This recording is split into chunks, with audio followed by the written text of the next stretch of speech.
We are told that we should be kind and put other people's needs ahead of our own. But does anyone tell us that being too kind and caring can be dangerous? We live in a world where we don't always get what we give, because it's full of generous people who see how their giving empties them both financially and emotionally. Could being too kind even put our own lives in danger? Be surprised by the bad things that can happen to you when you're kind.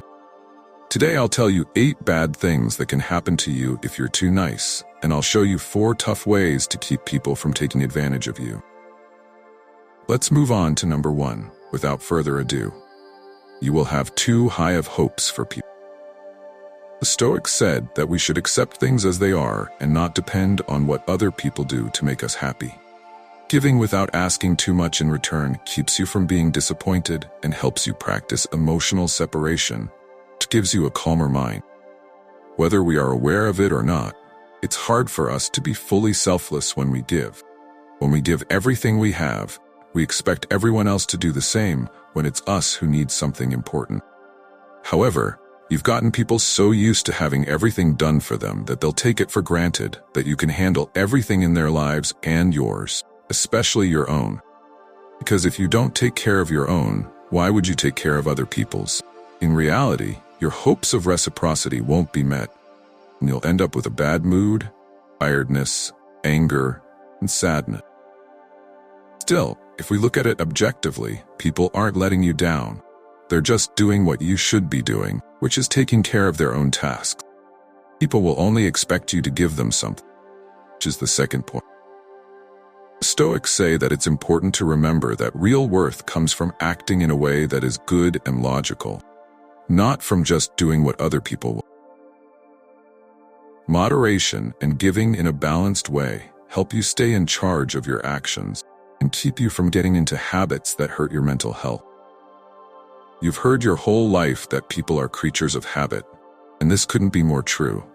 People are made to adapt to a pattern, a way of life, and a symphony of things going on around them. The idea of the comfort zone comes from this desire to change. This means that if you're always giving, the people you help will expect you to give them something all the time. You'll lead them into their comfort zones, and they won't have to do many of their responsibilities because you'll be there to do them. If you don't value yourself, no one is likely to look you in the eyes and tell you to think more about yourself. At least, don't expect this kind of empathy from the people you help, because they'd stick to their own Robin Hood, which would cost them a lot in their lives. Third, your goals will not be taken into account. Stoics said that it's important to live by reason and virtue, set limits, and to put our own responsibilities first. We want to stay in balance and not give up our identity and well-being for other people. If you put everyone else's needs before your own, you may end up running away from something inside you that hurts and scares you. How do you feel when you spend the weekend alone or come home every day knowing no one is there to greet you? You're doing so many different things because you want to get away from yourself. The blow will be twice as hard. On one hand, you'll have to face yourself sooner or later, and on the other, your bad mood will get worse as you start to put other people's needs before your own. Self-care is one of the most important parts of being healthy. Before you can help others feel better, you need to make sure you're happy, spoiled, and well cared for. That is, you should never give someone a chocolate unless you first really enjoyed one yourself. Similarly, you shouldn't offer to clean a friend's house until you've cleaned your own and watched a good movie while sipping wine. The rest of the world comes after you. Or people will think you are weak and treat you that way. Stoicism tells us to work on being strong and in charge of ourselves. By setting limits and practicing self-discipline, we can show others that we are committed to our own responsibilities and ideals, earning their respect instead of being seen as weak. If you help other people too much, over time, you might be seen as an expert in the area where you work with other people. You might be making the exact opposite impression when you don't set limits. People start to see you as weak, just like the person who opposes a boss.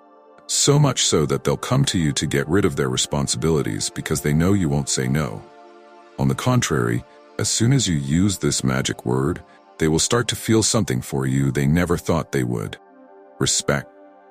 You'll have a lot of buts, or people who only come to you when they need something. Stoicism teaches us how important it is to be smart and wise by choosing who to help.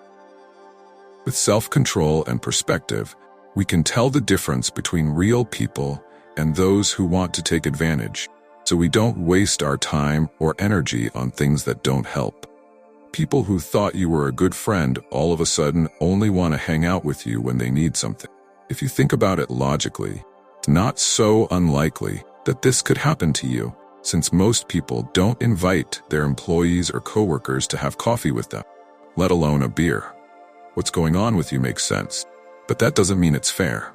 So, you need to learn how to handle the methods I'll tell you about at the end. Keep people from taking advantage of you. Sixth, you'll only get people who want something and never those who want to give.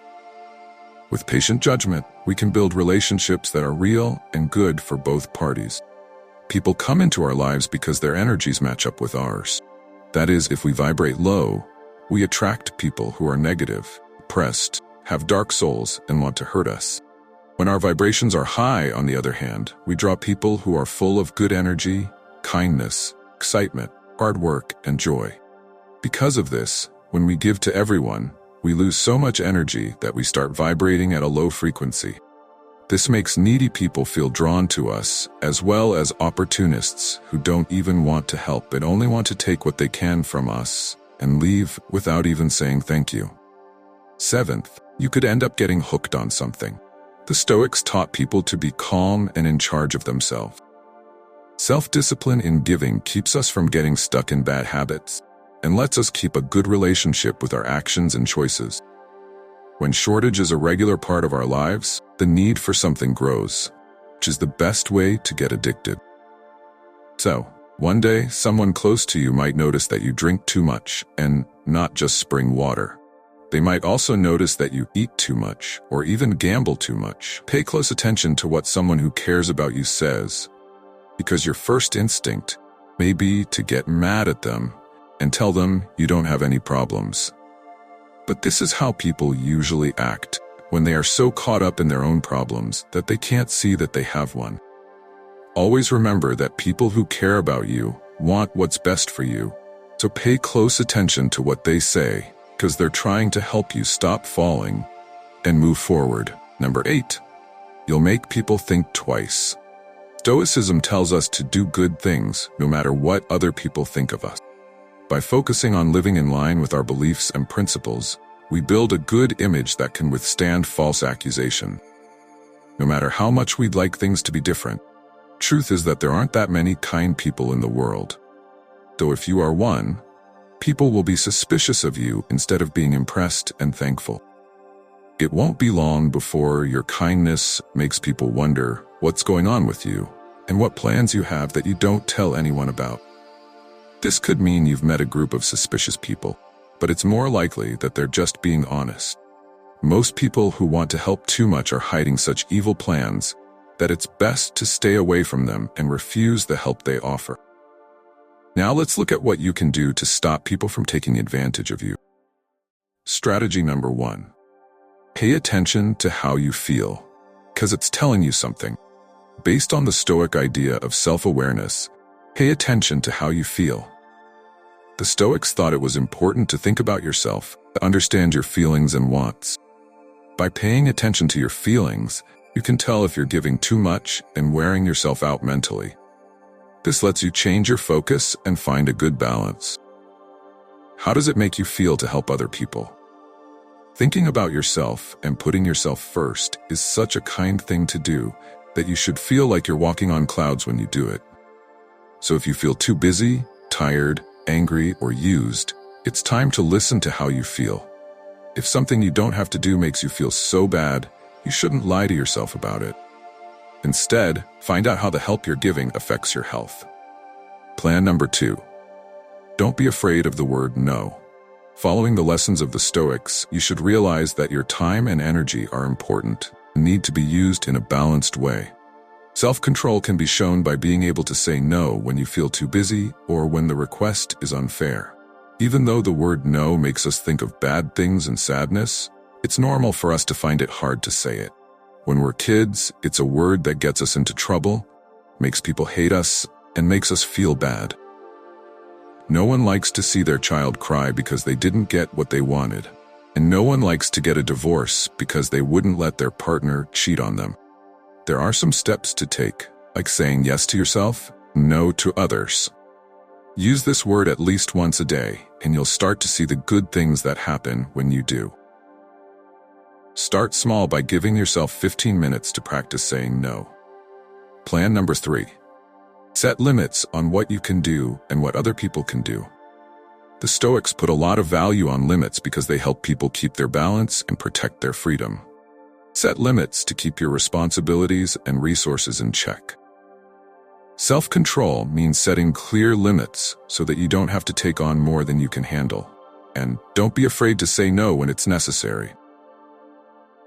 The people who take advantage of you probably won't stop until you show them what you can and can't do for them. Have you ever wondered why, as a responsible person, you're the first one people come to when they want something? Or are you the one who works the hardest and gets the worst jobs? Everything is going on because you don't say no at the right time. And you might even tell yourself that everything is fine because you're helping someone who needs it. Truth is, if you don't set boundaries, people will act the same way they always have. They'll put their problems on you and get rid of the responsibility, leaving you with everything to do. 4th tactic. Focus on the people you can help the most. The Stoics thought that you should be careful about where you put your efforts and only help people who can be helped. Don't give to people who aren't worth it. Instead, help those who really need it. By being careful about who you help, you can make sure that your energy goes to relationships that matter. There's a big difference between someone who really needs help and someone who just doesn't want to do the job. The second option is much more common than the first, and if you always try to help everyone, you'll get tired of doing it and won't be able to help those who really need it. So think about your options carefully and use your strengths to help those who need it the most. Conclusion. The Stoics taught that you need to find a good balance between giving and taking care of yourself. By setting limits, practicing self-control, and choosing to help people in a thoughtful way, you can protect your health and stay true to yourself. Keep in mind that helping others isn't just about being kind. It's also about being smart and caring about your own health.